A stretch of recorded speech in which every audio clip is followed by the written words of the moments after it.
Class 7 का अभ्यास 12D। इसमें हमें त्रिभुज का क्षेत्रफल निकालना पड़ेगा। इस एक्सरसाइज में हमें आधार दिया रहेगा, ऊंचाई दी रहेगी और क्षेत्रफल निकालना रहेगा। या कभी कभी क्या होगा कि हमें क्षेत्रफल दिया रहेगा, आधार दिया रहेगा और ऊंचाई निकालनी पड़ेगी। तो इसमें एक फार्मूला लगता है, वो मैं आपको बता देता हूँ। त्रिभुज का जो क्षेत्रफल होगा, ट्राइंगल का जो एरिया होगा, उसका एक फार्मूला होता है। त्रिभुज के क्षेत्रफल का फार्मूला होता है हाफ, यानी कि आधा बेस इनटू हाइट, मतलब हाफ आधार गुणा ऊंचाई। ये इसी फार्मूले के बेस पे हमें सारे सवाल निकालने पड़ेंगे। ये मान लो एक एग्जांपल आपको देता हूँ। ये है त्रिभुज ABC। तो जब भी हमें कभी त्रिभुज लिखना पड़ेगा तो हम पूरा त्रिभुज नहीं लिखेंगे, हम सिर्फ एक छोटा सा ट्रायंगल बना देंगे और लिख देंगे ABC।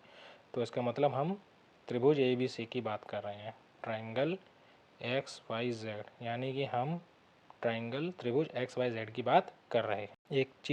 एक चीज़ और समझेंगे हम लोग, संगत ऊंचाई और संगत आधार। लिख के बता देता हूँ मैं। संगत ऊंचाई और संगत आधार। इसका मतलब ये होता है कि अगर ये त्रिभुज ABC दिया है, हमें ये जो त्रिभुज ABC दिया गया है, ये मान लो इसकी हाइट दे रखी है, ये पॉइंट हो गया X। तो इसमें क्या होगा, जब हम इसका फार्मूला लगाएंगे हाफ बेस इनटू हाइट, तो हम हाफ बेस यानी कि हो जाएगा ये BC, जो बेस है आधार है BC हो जाएगा।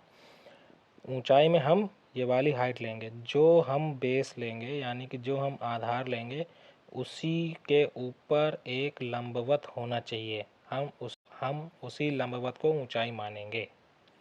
अगर हम BC को बेस ले रहे हैं तो हमें जो संगत ऊंचाई होगी वो AX जो होगा वो, एक बार हम लोग फिर से समझ लेते हैं। मान लो ट्रायंगल ABC दिया हुआ है, तो जो आधार होगा, मान लो हम BC को आधार मान लेते हैं, तो इसी के ऊपर एक परपेंडिकुलर यानी कि एक लंब होना चाहिए, तो हम इसी को हाइट मानेंगे। ऐसा नहीं है कि ये एक ट्रायंगल हमें ABC दिया है, इसमें हम आधार इसको माने और हाइट हम BX को माने, ऐसा नहीं हो सकता, ये गलत हो जाएगा। तो आपका सवाल उत्तर जो है वो गलत आएगा।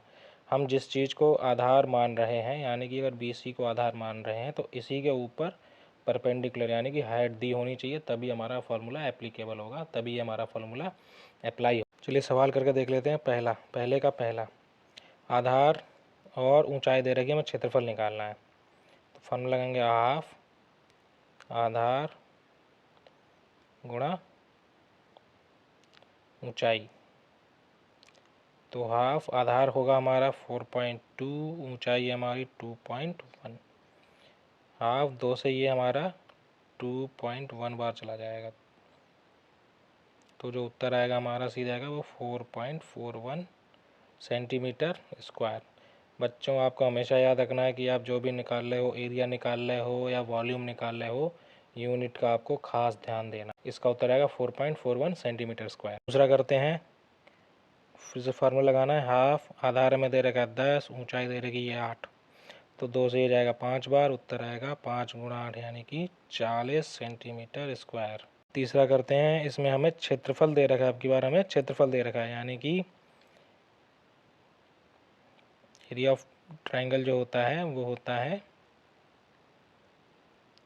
Half base into height. तो हमें एरिया ऑफ ट्रायंगल दे रखा है 12.8, बराबर हो जाएगा हाफ बेस हमें दे रखा है 6.4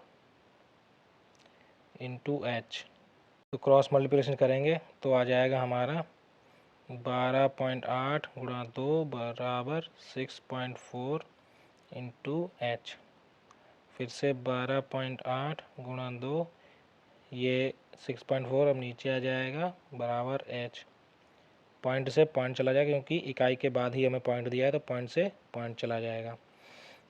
अब हमारे पास रहेगा 128 गुणा 2/64 बराबर h। तो 64 से ये 2 बार चला जाएगा, 64 दूनी 128, तो बचेगा हमारा 2 गुणा 2 बराबर h, यानी कि 4 बराबर h। हमारी जो हाइट आई है वो अब आएगी 4 सेंटीमीटर। हाइट सेंटीमीटर में होती है, एरिया। और इसी तरह हम लोग चौथा करेंगे। एरिया में दे रखा है 36, आधार दे रखा है 12 गुणा h, तो हाइट कितनी आएगी हमारी, 12 से ये 3 बार चला जाएगा, हाइट आएगी हमारी 6 सेंटीमीटर। पाँचवा करते हैं। अब की बार हमें आधार नहीं दे रखा है, तो आधा b गुणा 4, तो b बराबर हो जाएगा 4 से ये 3 बार चला जाएगा, b हमारा आ जाएगा 6 सेंटीमीटर, यानी जो आधार है वो हमारा आ जाएगा 6 सेंटीमीटर। छठा करते हैं। छठे में 42 एरिया दे रखा है, आधार हमें दिया नहीं है, हाइट हमें दे रखी है 10.5, तो क्रॉस मल्टीप्लिकेशन करेंगे। 42 गुणा 2/10.5 बराबर b। इसका हम पॉइंट हटाएंगे तो इधर 10 का ऊपर गुणा हो जाएगा, तो देखते हैं कितनी बार जाता है ये। 5 दूनी 10, 21, 21 दूनी 42, तो ऊपर हमारे पास बचा 2 गुणा 2 गुणा 2 बराबर b, यानी कि 8 सेंटीमीटर हमारी बेस यानी कि आधार आएगा। सातवां करके देखते हैं। अब की बार में x और x दे रखा है, कोई बात नहीं है, डरने की ज़रूरत नहीं है, फॉर्मूला सेम रहेगा। एरिया बराबर होता है हमारा हाफ, बेस हमें दे रखा है x और हाइट हमें दे रखी है 2x, तो एरिया बराबर हो जाएगा x गुणा 2x बराबर हो जाएगा 2x स्क्वायर, और नीचे है 2, तो 2 से 2 कट जाएगा, तो एरिया बराबर हमारा आएगा x स्क्वायर, और यही हमारा उत्तर है। बहुत ही सिंपल सवाल था, ये सबसे सरल सवाल था। नंबर 2 करते हैं। इन्होंने कहा एक त्रिभुजाकार क्षेत्र है जिसका क्षेत्रफल यानी कि एरिया तो हमें 48 सेंटीमीटर स्क्वायर दे रखा है, ऊंचाई 8 सेंटीमीटर दे रखी है, यानी जो ऊंचाई है ये हमें 8 सेंटीमीटर दे रखी है, और हमें इस बेस का पता लगाना है। बिल्कुल पहले जैसा सवाल है। एरिया हो गया 48, हाफ, बेस का पता लगाना है तो उसकी जगह b लिख देंगे, हाइट हमें दे रखी है 8, 2 से ये 4 बार चला जाएगा, 2 चाकू 8, तो 48 बराबर b गुणा 4, 48/4 बराबर b, ये कितना आएगा, 4 से ये 12 बार जाएगा, तो b बराबर आपका 12 सेंटीमीटर आ जाएगा, यही आपका उत्तर है। सवाल करते हैं। एक त्रिभुज का आधार 5 सेंटीमीटर है। चलो सबसे पहले एक त्रिभुज बना लेते हैं। मान लो ये हो गया a b c, इसका हमें आधार दे रखा है 5 सेंटीमीटर। अब दे रखा है यदि त्रिभुज की ऊंचाई आधार से दुगनी है, यानी कि ये जो ऊंचाई है ये आधार से दुगनी है। आधार कितना है 5 सेंटीमीटर, तो इससे दुगनी कितनी हो गई, 5 गुणा 2 यानी कि 10 सेंटीमीटर। अब हमें क्षेत्रफल निकालना है, सिंपल सा फार्मूला लग जाएगा, हाफ गुणा b गुणा h। हाफ गुणा b हमें 5 दे रखा है, हाइट हमें 10 दे रखी है, 2 से ये 5 बार चला जाएगा, तो 5 गुणा 5 बराबर 25 सेंटीमीटर स्क्वायर, यही हमारा उत्तर है।